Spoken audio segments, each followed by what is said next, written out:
Friends, I welcome you all again in a new video, which is more or less related to the water jet viewing machine, right?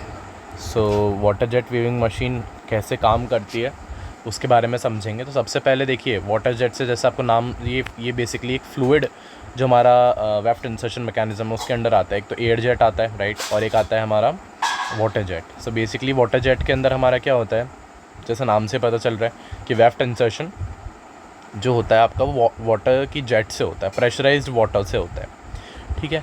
तो सबसे पहले देखिए, इसमें मैं आपको normal सी working बता देता हूँ कि जो आपकी नोज़ल्स हैं, नोज़ल्स आपकी जो है वो एक वाटर की जेट को फेंकती है जिसके अंदर वेफ्ट का यान प्रेजेंट होता है, और वो वाटर नीचे से आ रहा है। और यहाँ पे जो हमारे प्रेशराइज्ड प्रेशराइज्ड पंप्स हैं, वो पंप बहुत ही हाई प्रेशर पे वाटर को नोज़ल की तरफ डायरेक्ट करते हैं। एंड ये जो डायरेक्ट है इसके अंदर मैग्नेटिक वॉल्व्स लगी हुई रहती हैं, राइट, मैग्नेटिक वेल्व।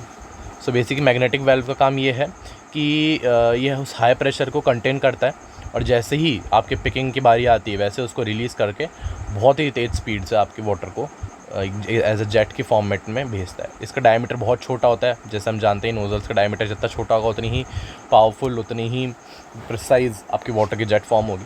तो चलिए एक बार मैं आपको इसका समझा देता हूँ कि कैसे हमारी जो वेफ्ट का जो पैसेज है बेसिकली वो कैसे क्या काम कर रहा है। सो 7 नंबर पे देख सकते हो आप, एक्यूमुलेटर है, राइट।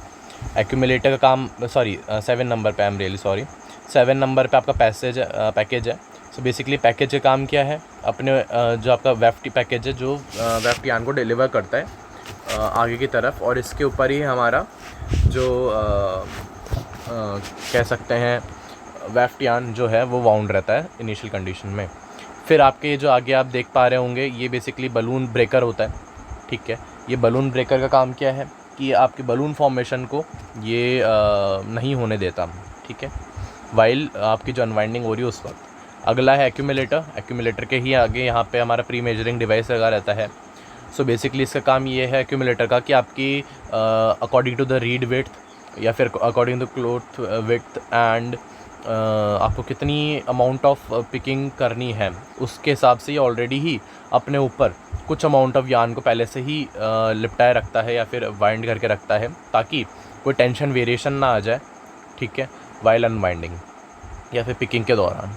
तो एक्यूमुलेटर जो होता है वो बिल्कुल मेजरमेंट रखता है कि मैं मतलब इतने से इतना हमको पिक्स की नीड रहेगी तो हम इतना रिज़र्व में रखते हैं। तो उसके आगे ही प्री मेजरिंग डिवाइस रहता है जो मेजर करता है कि कितना आपको यान जो है वो वाइंड करना है। तो यहाँ पे इसका वाउंड रहता है आगे, और बेसिकली यही जो है ये एक हाई वेलोसिटी से आपको धागे को आगे की तरफ भेजेगा। और फिर थोड़ा आप आगे जाएंगे तो यहीं पे गाइड्स एंड जो आपके कह सकते हैं गाइड प्रेजेंट होती है। तो गाइड जो होती है, जैसा आप जानते ही हैं कि गाइड का काम क्या होता है कि आपके वेफ्ट यान को आगे की तरफ गाइड करना इन अ प्रॉपर फॉर्मेट, ठीक है। एंड फोर्थ है आपका वेफ्ट ब्रेक, ठीक है। वेफ्ट ब्रेक जो है वो वेफ्ट यान को बेसिकली ग्रिप करता है, और जब आपकी वेफ्ट को जब आप नोज़ल में रखते हैं, राइट, और नोज़ल में जब वो रखी हुई है केवल आगे नहीं जा रही है, तब वेफ्ट गाइड उसको कंट्रोल करके रखता है, ठीक है। अगला आप देख सकते हो 1 नंबर पे नोज़ल है, एंड फिर नीचे देखेंगे तो ये वाटर टैंक है, और यहाँ पे आपका प्रेशर आपका जो पंप है यहाँ पे उसका गॉज है जिसमें हम मेजर कर सकते हैं कितना एयर प्रेशर चल रहा है। And then this is the our water jet की नोज़ल है, ठीक है। अब क्या होता है इसके अंदर, सबसे बड़ी बात यह है कि हाइड्रोफोबिक क्लोथ्स ही बन सकते हैं केवल और केवल, ठीक है। जो आपके वाटर जेट के अंदर हाइड्रोफोबिक मटेरियल्स होते हैं जैसे पॉलीप्रोपिलीन होता है, पॉलीओलेफिन्स होते हैं। So basically these all are the material which can be formed these all are the materials whose fabrics can be formed on the water jet machine। और हम क्यों कॉटन का यूज़ नहीं कर सकते, क्योंकि उसके अंदर आप जानते हो कि जैसे मॉइस्चर इंक्रीज़ होगा वैसे वैसे उसका वेट जो है वो इंक्रीज़ हो जाएगा, ठीक है, जो हमारे आगे जाके बहुत दिक्कत आएगी। फिर आप आगे देख सकते हो यहाँ पे थ्रेड कटर्स प्रेजेंट है बोथ ऑफ साइड्स, ठीक है। एंड यहाँ पे हमारा जो कलर अगर आपको सैल्वेज के लिए जो आपको यान्स चाहिए वो प्रेजेंट है। एंड या और ये हमारी रीड हो गई, एंड बीच में शेड फॉर्मेशन हो रही है। तो सबसे पहले जैसे आपको पता ही है कि जब आपकी बीटिंग के बाद बीटिंग के बाद आपका जो रीड है वो बिल्कुल बैक डेड सेंटर पे पहुंच जाएगा। और फिर उस टाइम पे हमको क्या करना पड़ेगा, हम हमारा अनवाइंडिंग करेंगे वेफ्ट पैकेज की एक्यूमुलेटर पे, उसको हम वाइंड करेंगे। देन एक्यूमुलेटर कुछ अमाउंट ऑफ यान को नोज़ल तक भेजेगा through the yarn guide and weft brake. And उसी दौरान आपके जो वाटर की जेट है, वाटर प्रेशराइज वाटर है पंप के थ्रू ऊपर की तरफ पहुंच जाएगा।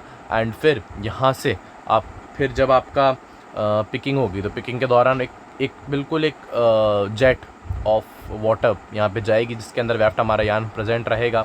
और जब ऐसा प्रेजेंट रहेगा और फिर क्या होगा कि आपकी जो दोनों साइड से ही आपके जो यहाँ पर जहाँ पे कह सकते हैं ग्रिपिंग डिवाइसेस लगे रहते हैं जो यान को ग्रिप कर लेते हैं। और फिर ग्रिप करने के बाद आपका जो यहाँ पे थ्रेड कटर है वो उसे कट कर देगा। देन आपकी बीटिंग हो जाएगी। ठीक है, पहले कट होगा फिर बीटिंग हो जाएगी। बीटिंग होने के बाद आपके जहाँ पे सेल्वेजेस हैं वो फॉर्म हो जाएंगे, जो नीडल्स हैं वो उसको फॉर्म करेंगी। एंड अगेन यही प्रोसेस वापस कंटिन्यू होगी, क्योंकि फिर यहाँ पे एकदम कह सकते हैं हम फ्रंट डेड सेंटर पे या फिर बिल्कुल फ्रंट साइड ऑफ मशीन के इसलिए आ जाएगी, हमारी रीड आ जाएगी। तब हमको पिकिंग की ज़रूरत नहीं है। उस दौरान हम हमारा वेफ्ट को यहाँ पे वाउंड कर रहे होंगे और फिर अगले हम पिकिंग साइकिल के लिए रेडी रहेंगे। सो this is all about the water jet weaving machine. I hope आपको समझ में आया होगा कि कैसे क्या वर्क होता है। सबका लगभग सेम ही है, बट इसमें हम वाटर जेट का यूज़ कर रहे हैं। इकोनॉमिकल है, ठीक है, रिसाइक्लेबल, हम रीयूज़ कर सकते हैं वाटर को कहीं बाहर। और साथ ही साथ में आपका इसके अंदर आपके जो कंट्रोलिंग है वेफ्ट यान पे वो भी बेटर रहेगी। बट कुछ डिसएडवांटेजेस हैं क्योंकि रस्टिंग होने के चांसेस ज़्यादा रहते हैं। ओनली हम इसको यूज़ कर सकते हैं। इसका एडवांटेज भी है कि आप इसको हाइड्रोफोबिक मटेरियल्स के लिए यूज़ कर सकते हो, बट इसका डिसएडवांटेज भी है, राइट, यही है। और साथ ही साथ में आपका कह सकते हैं कि वियर एंड टीयर भी ज़्यादा हो सकता है मशीन का, क्योंकि उसमें अगर आपने ढंग से पेंट वगैरह नहीं किया हुआ है, लाइक आपने अगर उसमें कोई डेंट्स छोड़ दिए हैं, क्रैक्स छोड़ दिए, तो वहाँ पे रस्टिंग हो सकती है। So this is all about the water jet machine. I hope आप सभी को समझ में आया होगा। Thank you so much, take care.